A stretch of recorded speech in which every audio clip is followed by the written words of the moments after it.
अंगणवाडी सेविका, महिला मदतनीस तसेच होमगार्ड कोतवालांच्या मानधनात महायुती सरकारने भरीव वाढ केलेली आहे। अंगणवाडी सेविकांना 15,000 रुपये तर अंगणवाडी मदतनीसांना 8,000 रुपये मानधन देण्याचा निर्णय सरकारने घेतला आहे। यामध्ये ज्या अंगणवाडी सेविका लाडकी बहीण योजनेचे अर्ज भरतील त्यांना प्रोत्साहन भत्ता देखील दिला जाणार आहे।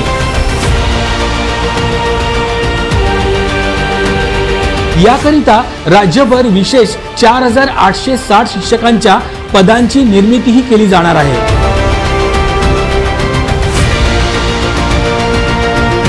तर अंगणवाडी मदतनीसांना दरमहा 8,000 रुपये मानधन देण्याचा निर्णय झाला आहे।